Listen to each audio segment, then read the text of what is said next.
في القلب مشاعر أخفيها قد أشرقت الشمس عليها عن خطط لم أعبأ فيها ستكون بأيامي فرق.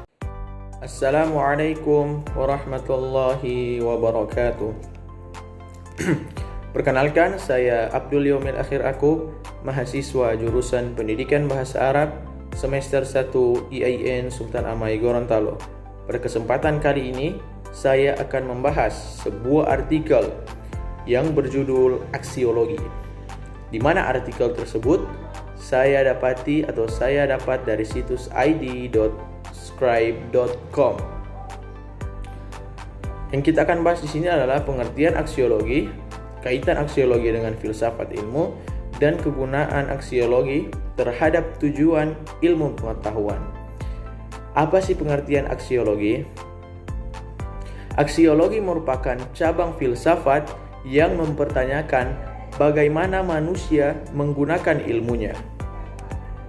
Secara etimologi atau secara bahasa, aksiologi adalah istilah yang berasal dari kata Yunani, yaitu aksios yang berarti sesuatu atau wajar, dan sedangkan logos yang berarti ilmu. Aksiologi dipahami sebagai teori nilai atau dengan teori nilai. Yang kedua, menurut John Sinclair. Menurut John Sinclair, dalam lingkup kajian filsafat nilai merujuk pada pemikiran atau suatu sistem politik, sosial, dan agama. Sedangkan secara terminologinya, aksiologi adalah ilmu yang membicarakan tentang tujuan ilmu pengetahuan itu sendiri. Jadi aksiologi merupakan ilmu yang mempelajari hakikat dan manfaat yang sebenarnya dari pengetahuan, dan sebenarnya pengetahuan itu tidak ada yang sia-sia kalau kita bisa memanfaatkannya, dan tentunya dimanfaatkan dengan sebaik-baiknya dan di jalan yang baik pula. Apa sih pembahasan aksiologi? Pembahasan aksiologi itu meliputi atau menyangkut masalah nilai dari kegunaan ilmu. Ilmu itu tidak bebas nilai. Kalian harus mengetahui bahwa setiap ilmu itu tidak bebas nilai. Artinya apa? Artinya pada tahap-tahap tertentu, kadang ilmu harus disesuaikan dengan nilai-nilai budaya.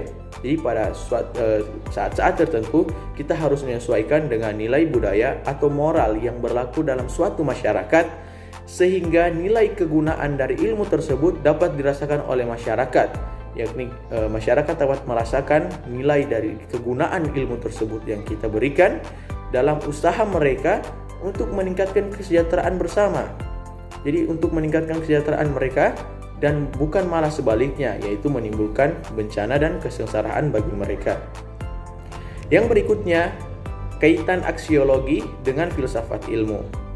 Nilai itu bersifat objektif, tapi kadang-kadang juga bersifat subjektif. Dikatakan objektif jika nilai-nilai itu tidak tergantung pada objek atau kesadaran yang menilai.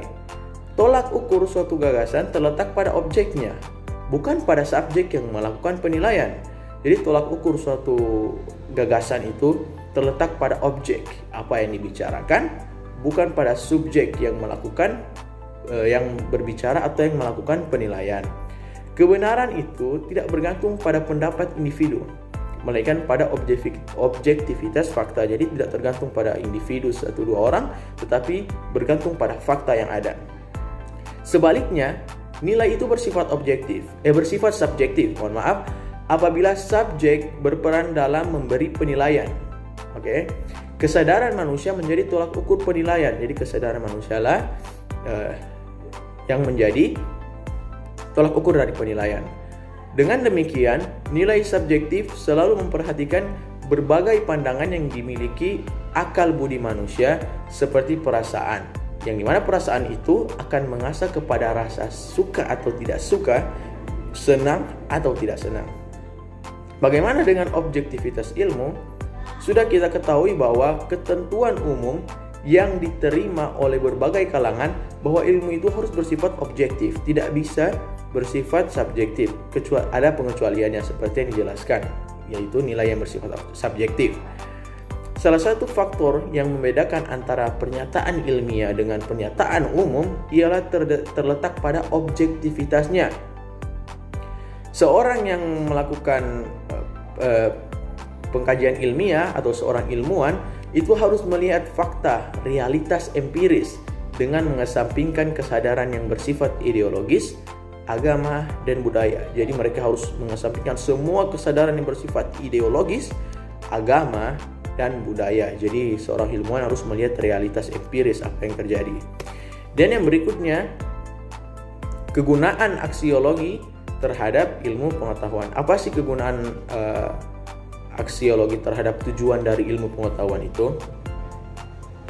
Berkenaan dengan nilai guna ilmu, baik itu ilmu umum atau ilmu agama, tak dapat dibantah lagi bahwa kedua ilmu itu sangat bermanfaat bagi manusia. Dengan ilmu seseorang dapat mengubah wajah dunia. Jadi nilai guna ilmu itu, baik ilmu agama yang kita pelajari sebagai seorang yang beragama dan ilmu umum yang kita dapat, itu sangat bermanfaat. Tentunya tidak bisa dipungkiri itu sangat bermanfaat.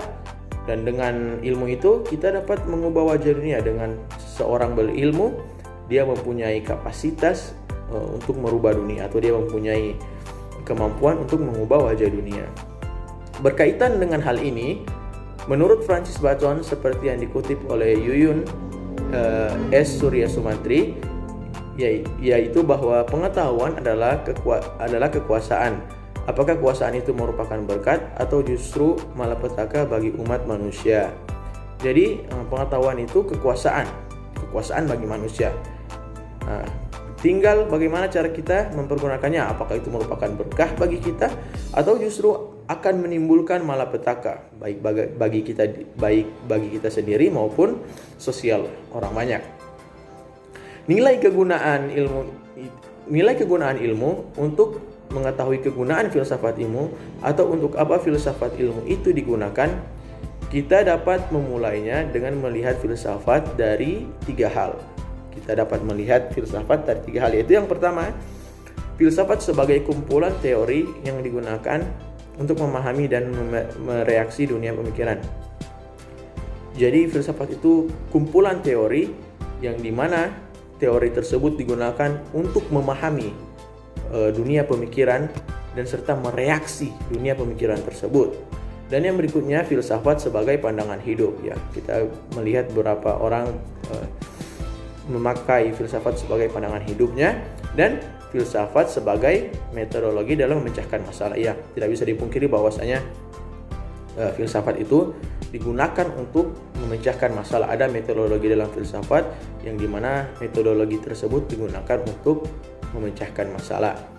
Oke, sekianlah pemaparan dari saya. Terima kasih. Semoga apa yang saya sampaikan dapat bermanfaat bagi teman-teman yang menonton. Syukran katsiran. Saya Abdul Yaumil Akhir, aku undur diri.